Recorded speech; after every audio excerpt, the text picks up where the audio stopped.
99వ రోజు. ప్రకటన 8 నుండి 14 అధ్యాయాలు చదవండి.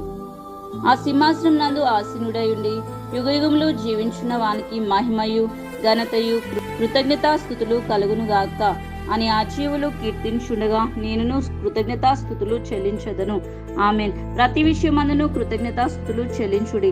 ఇలాగు చేయుట యేసుక్రీస్తునందు నా విషయమై దేవుని చిత్తము. ఆమెన్. తేజోవాసులైన పరిశుద్ధుల స్వాస్యంలో పాలివారం అవుటకు మమ్మును పాత్రులుగా చేసిన తండ్రికి మేము కృతజ్ఞతాస్థుతులు చెల్లించదము.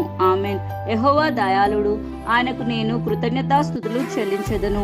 ఆయన కృప నిత్యముండును. ఆమెన్. యెహోవాకు కృతజ్ఞతాస్థుతులు చెల్లించదను. ఆయన నామమును ప్రకటన చేసేదను. జలముల్లో ఆయన కార్యములను తెలియజేసేదను. ఆమెన్. ఆకాశమందుండు దేవునికి కృతజ్ఞతాస్థుతులు చెల్లించదను. ఆయన కృప నిరంతరము ఉండును. ఆమెన్. దేవా, నేను ఈ పరిశుద్ధ నామమునకు కృతజ్ఞతాస్థుతులు చెల్లించున్నట్లు నిన్ను స్తుతించుచు అతిశయించున్నట్లు అన్యజనుల వశంలో నుండి మమ్మును విడిపించుము. ఆమెన్. దేవా, నా దేవుడవు, నేను నీకు కృతజ్ఞతాస్థుతులు చెల్లించెదను. నీవు నా దేవుడవు, నిన్ను గనపరచెదను. యెహోవా నామం ఘనమైందని జ్ఞాపకం తెచ్చుకుని ఆయనకు కృతజ్ఞతాస్థుతులు చెల్లించుడి. ఆయన నామమును ప్రకటించెదను. జనముల్లో ఆయన క్రియలను ప్రచురము చేసేదను. ఆయనను స్తుతించెదను.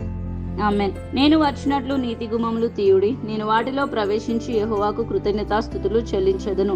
ఆమెన్. పరలోకమందున మా తండ్రి, మా ప్రార్థనలన్నిటి ఆలకించి సమాధానాలు ఇచ్చినందుకు నజరేయుడైన యేసు నామమున మీకు కృతజ్ఞతాస్థుతులు చెల్లిస్తున్నాను. ఆమెన్.